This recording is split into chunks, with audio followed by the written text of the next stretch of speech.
Hello hi friends, welcome to my channel lily kitchen and vlogs. ఎలా ఉన్నారు friends?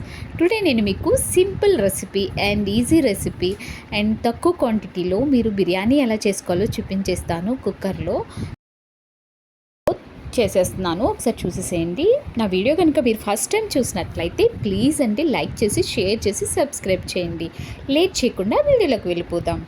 ముందుగా నేను జస్ట్ ఒక గ్లాస్ మాత్రమే రైస్ తీసుకున్నానండి. చాలా సింపుల్గా చేస్తున్నాను, త్వరగా అయిపోతుంది అనేసి. ఇక్కడ ఒక గ్లాస్ నేను బాస్మతి బియ్యం తీసుకున్నాను. కుక్కర్లో చేస్తున్నాను కాబట్టి కొంచెం డాల్డా, కొంచెం లైట్గా ఆయిల్ యాడ్ చేశాను. అలాగే అందులో బిర్యానీ మసాలాలు యాడ్ చేయాలి కాబట్టి అందులో ఆకు అండ్ బిర్యానీ ఆకు అండ్ దాల్చిన చెక్క, లవంగం అండ్ యాలకులు, సజీరా అండ్ అనాస పువ్వు అండ్ ఇందులో సజీరా ఇవన్నీ నేను యాడ్ చేశానండి. నేను చాలా తక్కువ చేస్తున్నాను కాబట్టి తక్కువ ఐటమ్సే నేను యాడ్ చేశాను. మరీ అన్నీ యాడ్ చేసి బిర్యానీ నేనేం చేయట్లేదు, చాలా సింపుల్గా చేస్తున్నాను. మీరు కూడా ఒకసారి జస్ట్ అలా తినాలి అనిపించినప్పుడు బిర్యానీ లైట్గా సింపుల్గా ఇలా త్వరగా చేసేసుకోండి. సో మసాలాలన్నీ యాడ్ చేశాక ఇక్కడ ఆనియన్స్ నేను యాడ్ చేశాను. ఒకసారి ఆనియన్స్ అన్నీ ఫ్రై అయ్యేంత వరకు కలుపుకుని టమోటో కూడా యాడ్ చేశాను. ఒక టమోటో మాత్రమే యాడ్ చేశానండి. నేను తక్కువ క్వాంటిటీలో తీసుకున్నాను కదా, అందుకని అన్నీ తక్కువే వేస్తున్నాను. ఇక్కడ క్యారెట్ కూడా నేను యాడ్ చేశాను.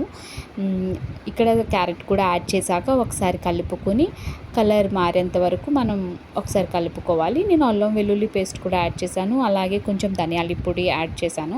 మొత్తం అంతా ఒకసారి ఫ్రై అయ్యాక ఒకసారి అలా కలుపుకోవాలి. కొంచెం టమోటా అనేది మెత్తబడేంత వరకు కలుపుకున్నాక ఇక్కడ బిర్యానీ మసాలా యాడ్ చేశాను. బిర్యానీ మసాలా కూడా యాడ్ చేసాక ఇక్కడ పుదీనా అండ్ కొత్తిమీర ఒకసారి వాష్ చేసుకొని అది కూడా యాడ్ చేసాం. మొత్తం అన్నీ కలిపి పెట్టేస్తున్నామండి, ఎందుకంటే ఇక్కడ మనం కుక్కర్లో చేస్తున్నాం కాబట్టి అన్నీ ఒకసారి కలిపేయాలి. సో ఇక్కడ నేను అన్నీ కలిపి ఒకసారి కలుపుతున్నాను. మొత్తం అన్నీ యాడ్ చేశాను. అలాగే కొంచెం జీడిపప్పు యాడ్ చేశాను, ముందుగా యాడ్ చేయడం మర్చిపోయాను. సో ఇక్కడ యాడ్ చేశాను అనమాట. అలాగే సాల్ట్ కూడా యాడ్ చేసుకుని ఒకసారి పచ్చిమిర్చి కూడా యాడ్ చేసి ఒకసారి మొత్తం కలిపేసుకుని ఇక్కడ ఒక గ్లాస్ రైస్ తీసుకున్నాం కాబట్టి ఇక్కడ నేను 2 గ్లాస్ వాటర్ తీసుకున్నాను. సో నేను ఆల్రెడీ రైస్ తీసుకున్నవి శుభ్రంగా కడిగి నానబెట్టి ఉంచానండి ఒక 15 మినిట్స్ పాటు. ఇక్కడ వాటర్ యాడ్ చేశాక నేను డైరెక్ట్గా రైస్ యాడ్ చేశాను. చాలామంది రైస్ యాడ్ చేశాక వాటర్ యాడ్ చేస్తారు. ఎలా అయినా ఒకటే, ఎందుకంటే మనం కుక్కర్లో చేస్తున్నాం కాబట్టి అన్నీ కలిపి పెట్టాలి. సో అందుకనేసి నేను వాటర్ యాడ్ చేశాక కుక్కర్లో పెట్టాను. ఇక్కడ నేను 2 విజిల్స్ వేయించేసి స్టవ్ ఆఫ్ చేసేసానండి.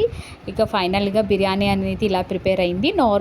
నార్మల్ రైస్ అయితే కనుక మనం 3 విజిల్స్ వేసుకుంటాము. ఇక్కడ బాస్మతి బియ్యం కాబట్టి నేను 2 విజిల్స్ వేసి ఆఫ్ చేసేసాను. సో రైస్ అనేది చాలా పొడిగా వచ్చింది. ఇలాగా చాలా బాగుంది.